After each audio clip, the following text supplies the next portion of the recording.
Everyone's favourite webhead is coming home in Sony and Marvel's Spider-Man Homecoming.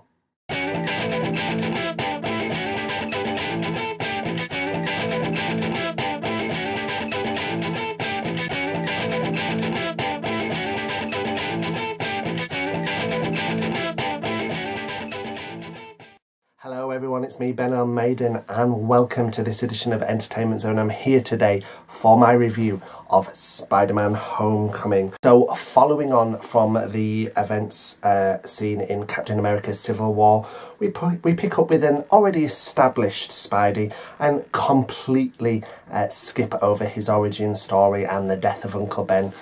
You know, we've seen that twice already on the big screen. I don't think anyone wanted to see it a third time. And, you know, the film benefits for that. We get a lot more time spent to flesh out the characters and the plot and the Spider-Man universe. And to be quite honest with you, it feels so fresh compared to what we've seen before. The film shows Peter Parker trying to juggle life as a superhero, a wannabe Avenger, and a high school student. But the high school element, I know some people are like, oh, you know, when are we going to see a more grown-up Spider-Man? We've been in the high school, you know, for what, 5 movies already. But let me tell you, the high school setting works better than ever in this film.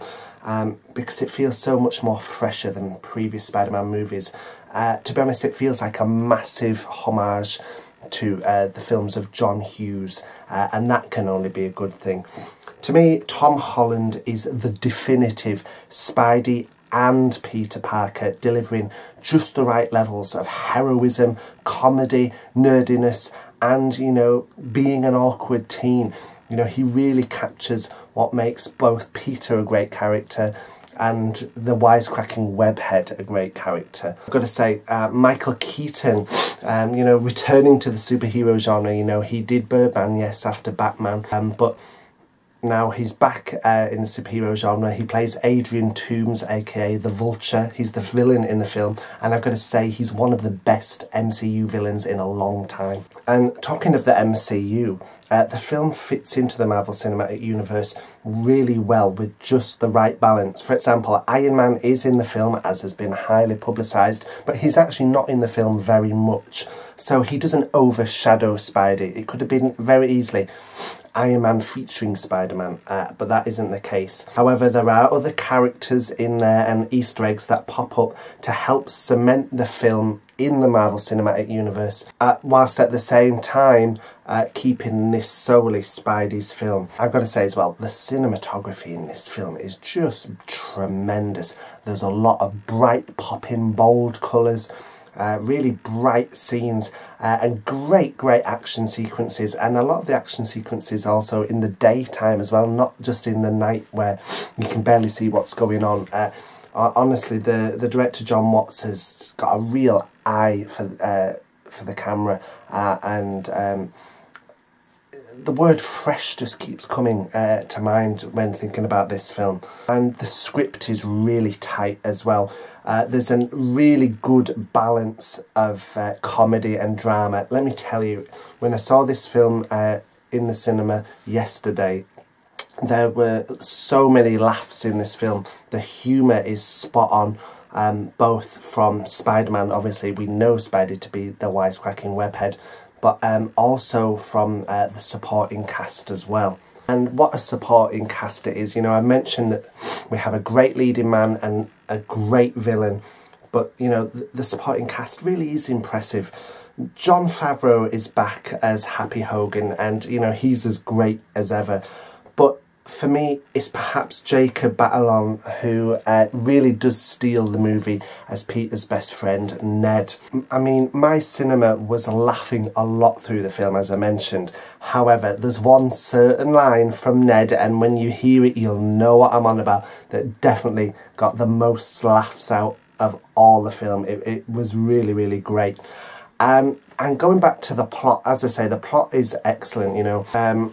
Carrying on from Civil War, you know, Peter's trying to juggle his life at high school. You know, he's interested in a girl at school. He's trying to prove he's not this lame geek, whilst at the same time facing his responsibilities, both as a superhero and as kind of a mentee to his mentor Tony Stark, aka Iron Man, and still coming to terms, I think, with his powers, the suit that Tony's made for him.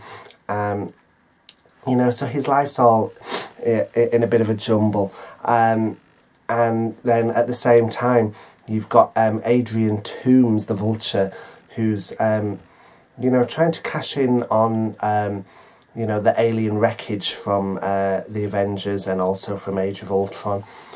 And obviously their two worlds collide.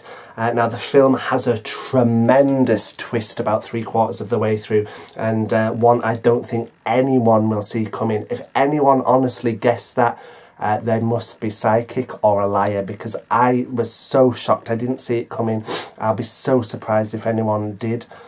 However, there's another possible twist right at the end about another character, and to be honest, I don't know how to feel about that just yet. I certainly feel like it's going to leave fans a little divided. I'm not going to go into spoilers here. People who've seen the film will know what I'm talking about, and with regards to that twist, let me know your thoughts in the comments. Now, the score for the film is delivered by Michael Giacchino.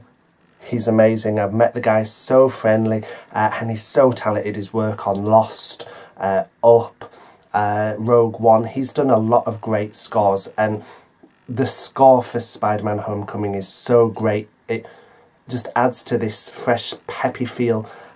It's awesome. The Spider-Man theme, the 60s Spider-Man theme, it's there in the Marvel opening logo. That was cool. Honestly, just everything about this film is so exciting. Jon Watts has delivered this fresh, colourful take on Spider-Man. It's a real new take on the franchise that I'm very, very happy about. It's not Sam Raimi's Spider-Man 2 by any means. I still think that's the best Spider-Man film of all time. However, it's definitely the best Spider-Man film we have had in many, many years. And for that reason, I give it a solid 9 out of 10. I can't recommend this enough. Fans of Spider-Man are going to love it. Fans of the MCU are going to love it. And I just can't give this film enough praise.